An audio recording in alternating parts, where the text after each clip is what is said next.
Bem-vindos ao canal Defensores da Verdade JW, um canal que se propõe a responder questões que nem a ciência e nem mesmo o conhecimento comum conseguem responder.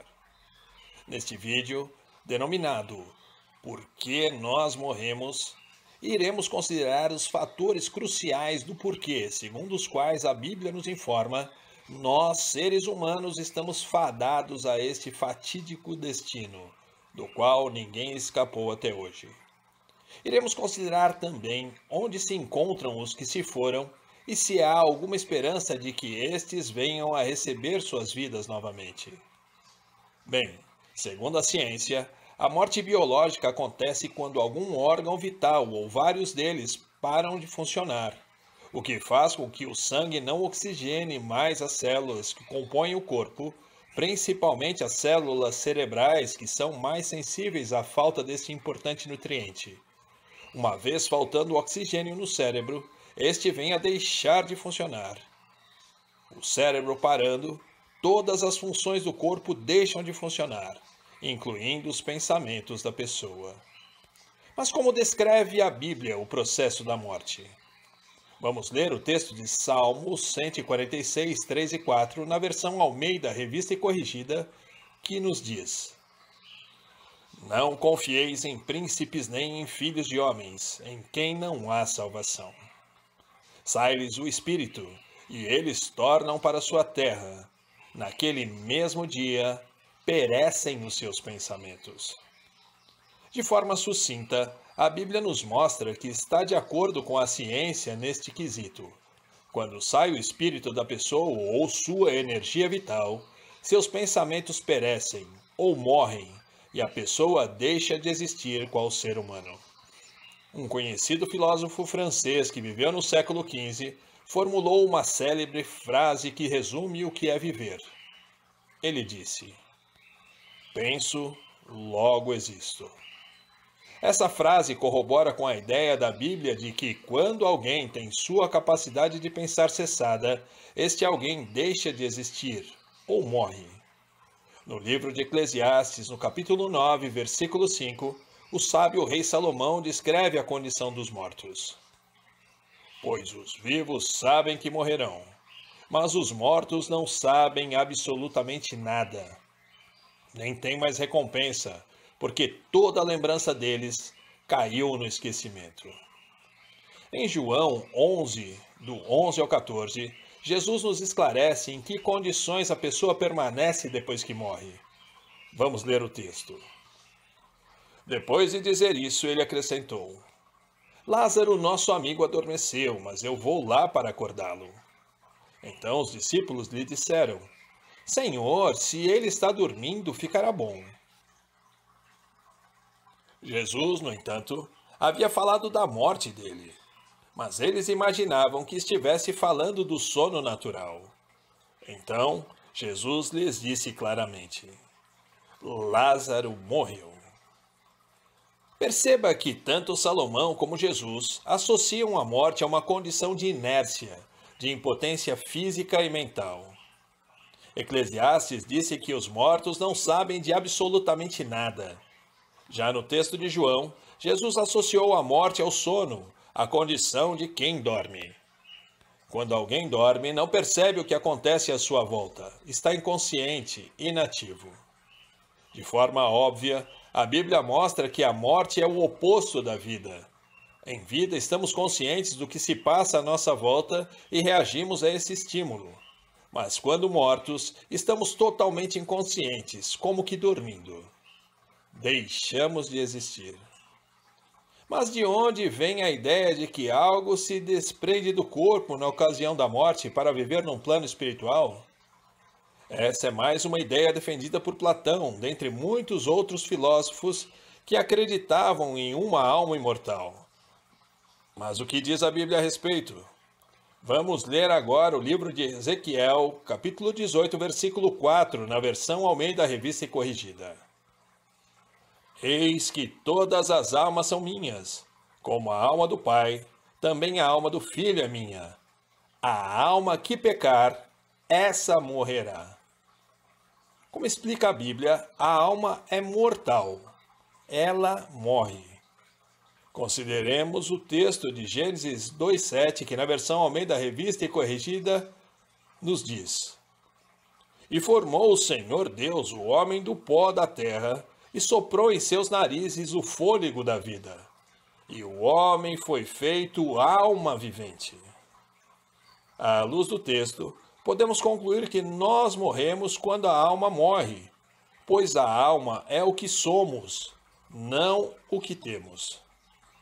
Isso nos leva à pergunta crucial que dá nome ao título deste vídeo: por que nós morremos?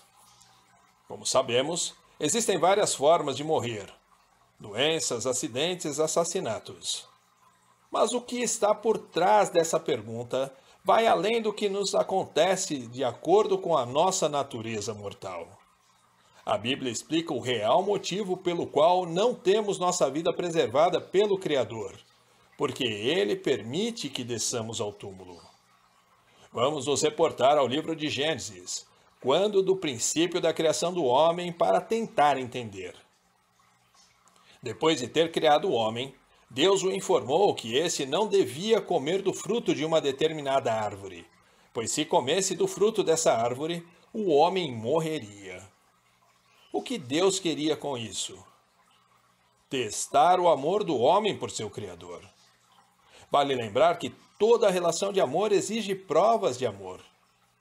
Jeová Deus amou primeiro e proporcionou a vida ao homem, lhe deu um lugar maravilhoso para viver e, além disso, ofereceu ao homem uma infinidade variada de outros alimentos saborosos e nutritivos.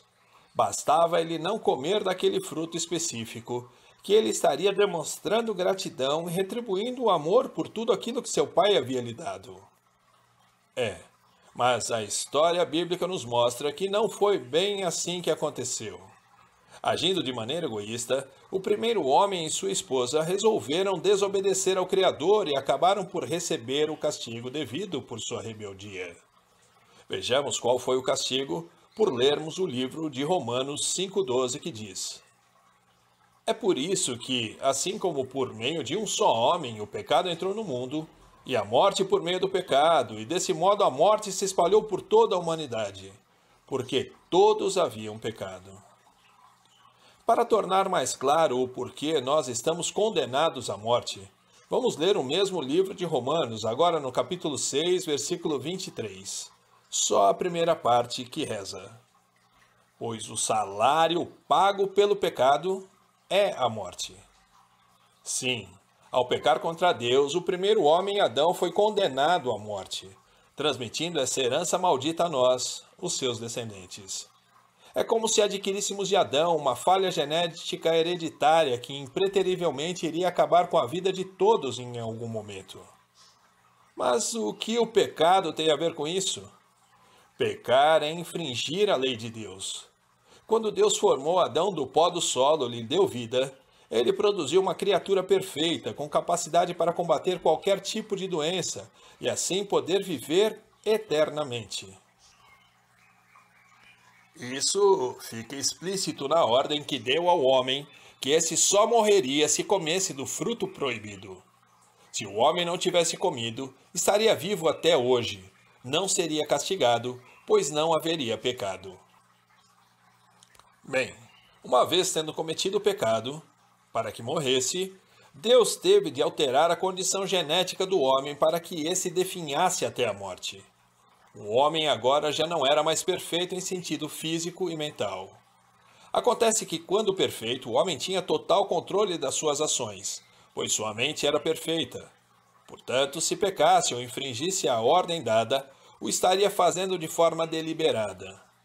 Mas agora, imperfeito, toda ação do homem era pecadora, pois a sua nova constituição não permitia que esse tivesse total controle de sua mente, além de que seu corpo já não tinha a mesma capacidade de defesa. O homem se tornou naturalmente um ser errante, transmitindo esse traço genético à sua descendência. Concluindo, quando nascemos, já nascemos com os traços herdados do pecado cometido por Adão, e mesmo sem querer, acabamos morrendo por sermos naturalmente pecadores. Segundo Romanos 6,23, nós morremos para pagar os pecados, os nossos e os de Adão. Isto seria injusto, não parece? Pois estamos pagando pelo pecado de uma outra pessoa. Pois é, mas Jeová Deus é justo, compassivo e misericordioso, e por ser assim, ele criou uma maneira para reverter esse processo maldito. A segunda parte do texto de Romanos nos mostra como ele vai resolver o problema causado por Adão lá no início. O texto diz o seguinte: mas a dádiva que Deus dá é a vida eterna por Cristo Jesus, nosso Senhor. Se na primeira parte do texto nós vimos que morremos porque somos pecadores e quitamos nossos pecados com a nossa própria vida, agora na segunda parte lemos que podemos receber a vida eterna perdida pelos nossos primeiros pais, por intermédio da morte de Cristo. O raciocínio é simples. Diz a Bíblia que Jesus nasceu perfeito e não pecador, por ser gerado não por algum homem, mas pelo próprio Deus no ventre de sua mãe humana Maria. Assim sendo, ele pôde entregar a sua vida perfeita e sem pecado para resgatar a humanidade da morte. Raciocine. Ao morrer sem pecado, Jesus pagou o que não devia, deixando um crédito para que humanos possam ter a chance de obter a vida eterna perdida, lá no princípio por Adão. Mas existem condições para que possamos usufruir desse benefício, a fim de que possamos viver para sempre. E essas estão descritas em vários textos da Bíblia. Leiamos dois deles. O primeiro é o de João 3,16, que nos diz: porque Deus amou tanto o mundo, que deu o seu Filho unigênito, para que todo aquele que nele exercer fé não seja destruído, mas tenha vida eterna. O outro texto a considerar é o de 1 João, capítulo 2, versículo 17, em sua segunda parte, que diz: quem faz a vontade de Deus permanece para sempre.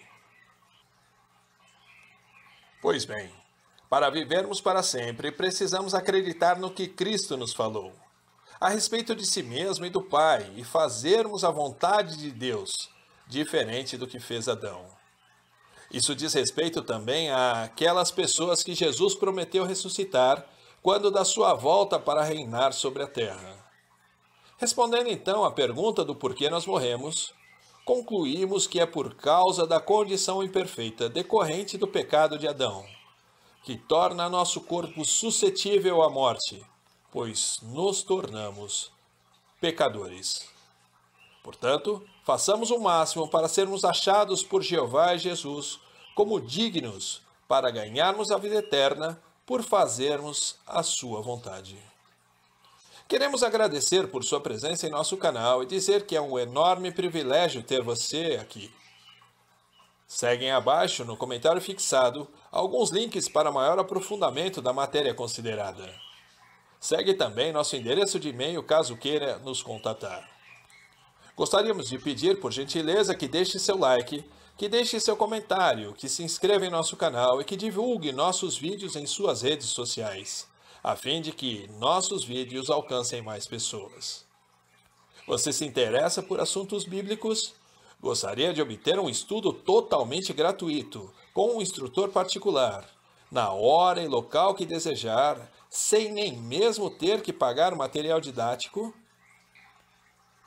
Caso sua resposta seja afirmativa, então é só clicar no último link do comentário fixado abaixo e preencher o formulário na página para a qual você for direcionado, que você será contatado por alguém. Nosso desejo é que Jeová o abençoe grandemente. Obrigado e até o próximo vídeo.